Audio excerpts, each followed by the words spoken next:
Shalom, all praises, blessings, glories, and honors to Yahweh Bahashem, Yahweh Shai Bahashem, Racha Kodash. Double honors to my elder apostles and bishop elders of great millstone who have taught me this truth, as well of men of like mind. Shalom wa chasad, which means peace and mercy, to the elect of the nation of Israel, whom are you so-called Negroes, Latinos, Native American Indians, and Israelite foreigners of the S.C.S land of our forefathers, Abraham, Isaac, and Jacob, whom are scattered here in America, which is Babylon the Great, and abroad. To you I say Shalom and Yahweh Bahashim, Yahweh Shai Radazah. This lesson is edifying. In the news from Reclaim the Net, Japan makes big steps towards a cashless society. New digital payments for salaries. This is nothing more than another gradual step under the guise of gradualism towards the global introduction and subsequent mandation of the mark of the beast, which is the RFID microchip.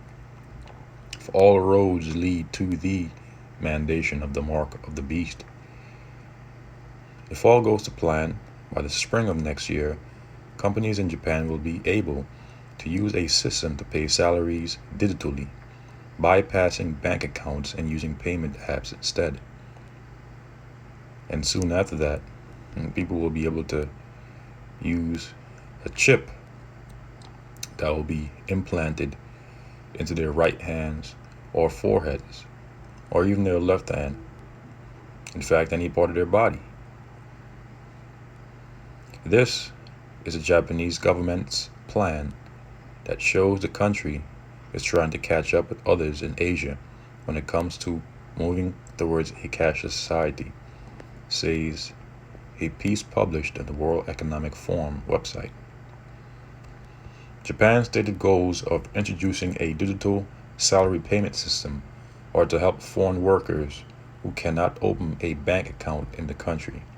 And this is obviously an excuse that they'll use as leverage, as well as to boost growth, financial services market, and deregulation and lower administrative fees, the blog post says. In another related article, central bank digital currencies make authoritarianism, censorship, and surveillance easy, and so will the mark of the beast when it is mandated. The wider and more strategic context of Japan's push in the cashless society direction appears to be an attempt to tackle the issue of labor shortages, among others, like productivity and regional revitalization. According to official sources, cashless payments in Japan were at 32.5% in 2021, up from 13.2% just a year prior. But this is still seen as low and slow compared to countries like South Korea, China, and Singapore, where these figures stood at 93.6%, 83%, and 60.4% respectively. So far, there doesn't seem to be much enthusiasm to adopt this latest scheme among Japanese companies surveyed by Works Human Intelligence.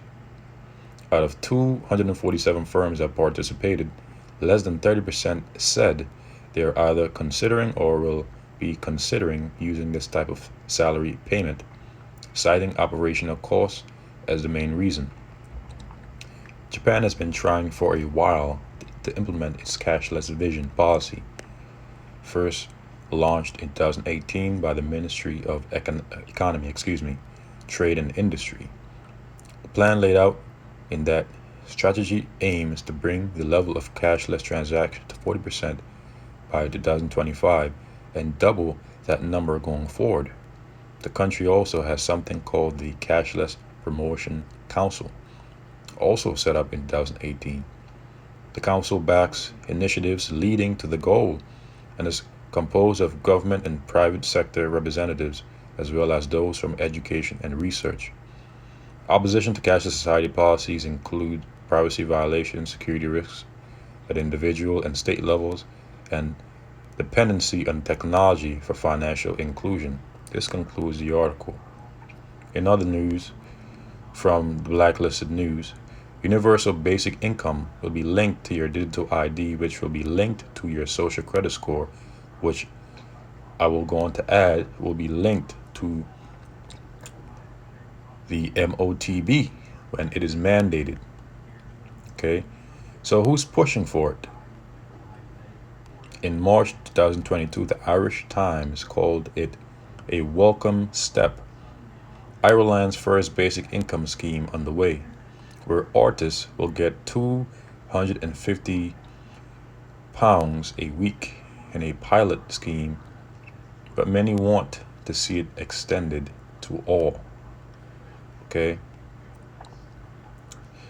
5 months later, and it had increased to £325, with the Irish Times called it a seismic leap forward where some 2,000 artists will be guaranteed that weekly wage amount. Now, before I continue, let me just verify whether that symbol is a pound or euro, because sometimes I forget.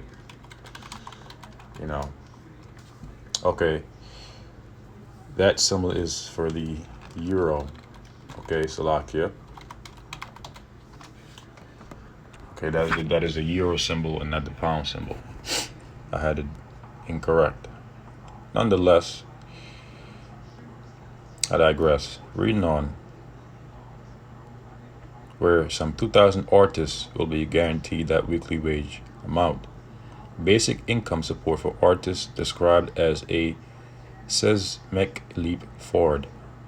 Okay, a seismic leap forward. In Ireland, it is being promoted as money for nothing and no questions asked. It is the exact same when furlough money was being paid. Now, the word furlough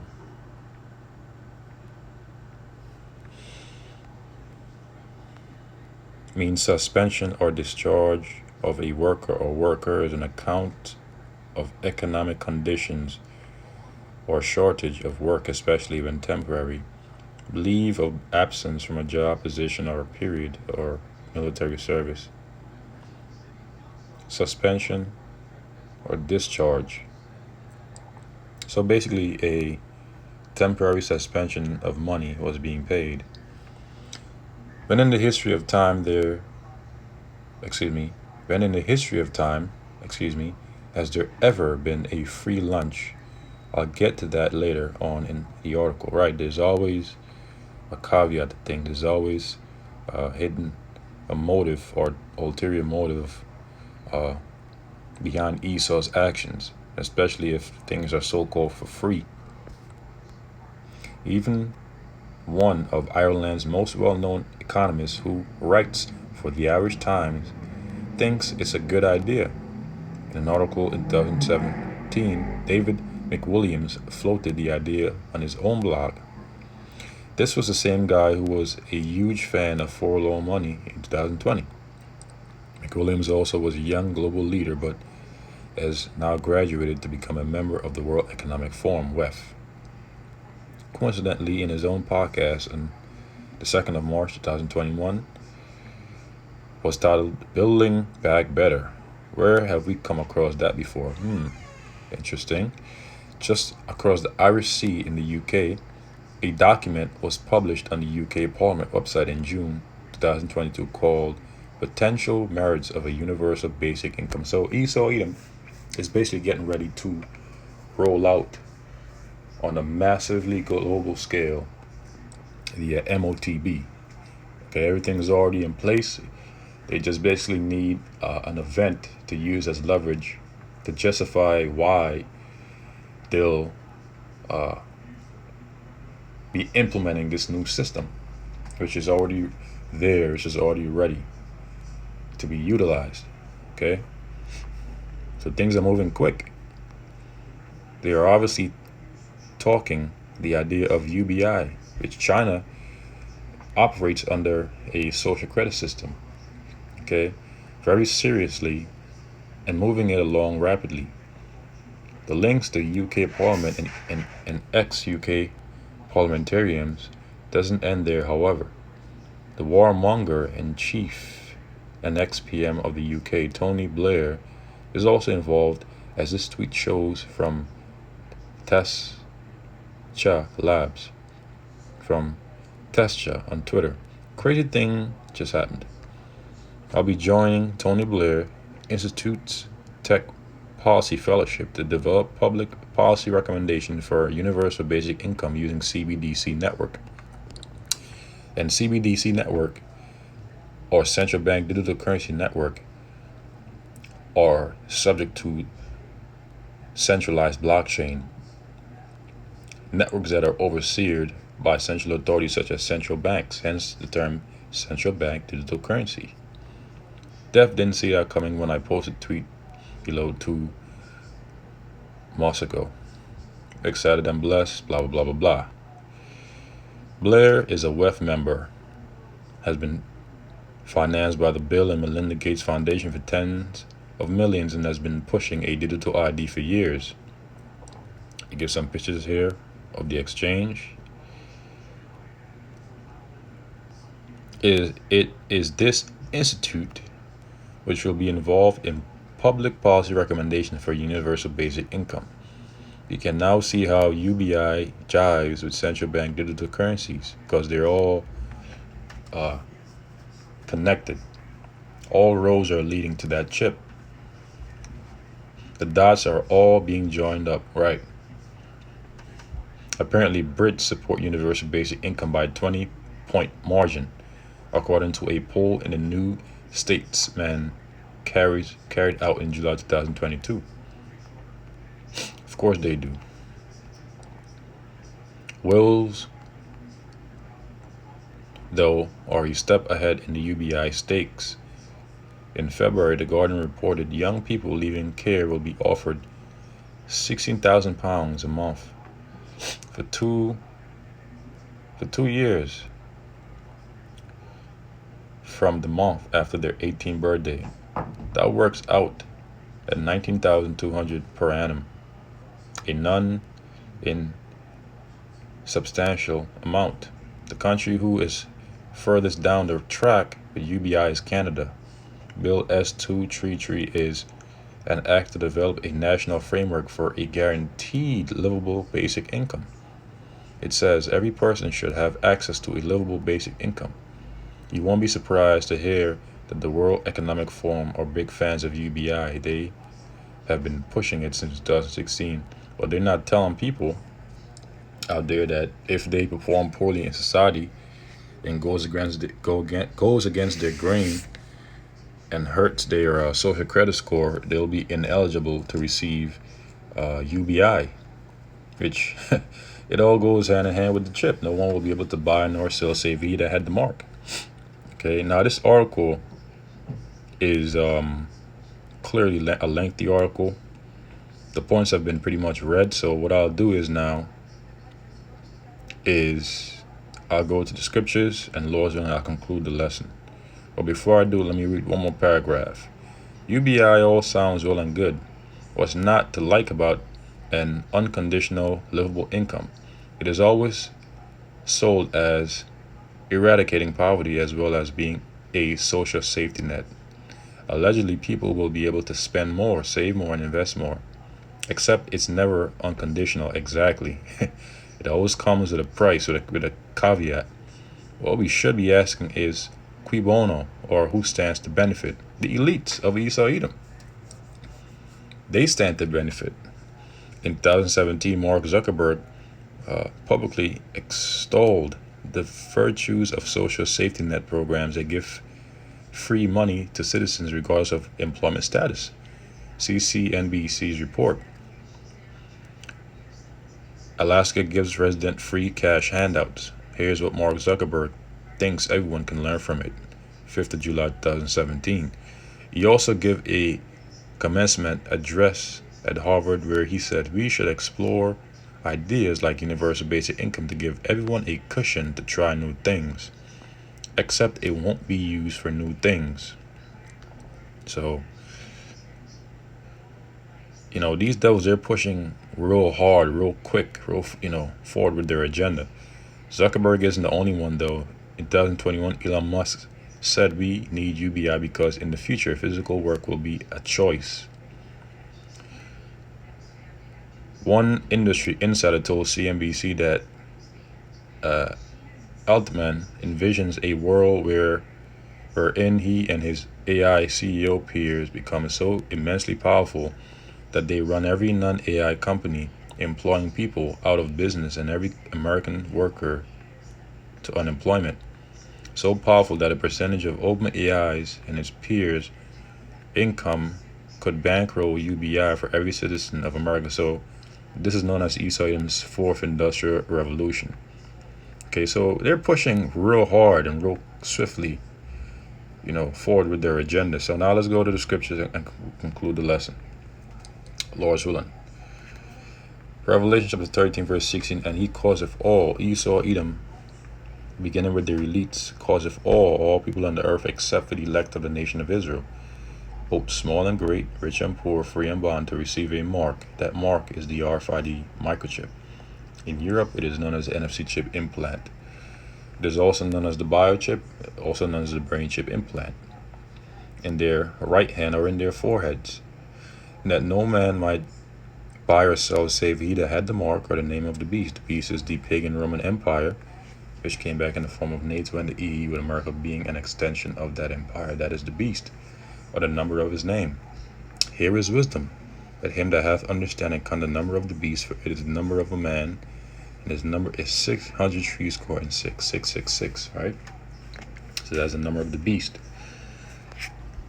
Okay, so I'm moving pretty quick because we've done so many lessons on this particular topic.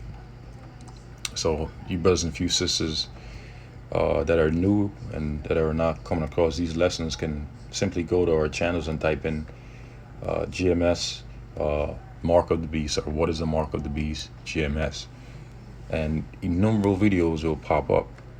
Okay, so again it says, for it is the number of a man, and his number is 600 score and 6666, which is the number of the beast. Okay, which we typically see in his UPC, which stands for his Universal Product Code, which are seen behind products in stores and supermarkets.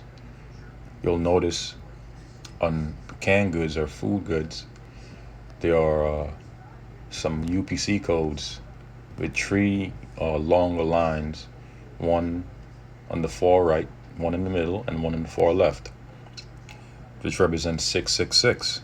But now things, as fast as they're moving, and as fast as they had been moving over the years, over the decades in fact, things are now going to be transitioned over to what is known as a centralized blockchain, where Esau is going to be able to oversee very, very easily and more efficiently all manner of transactions globally.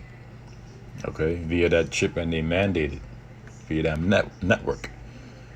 Okay, this is why they're pushing CBDCs and UBI. Now let's go to Revelation chapter 14,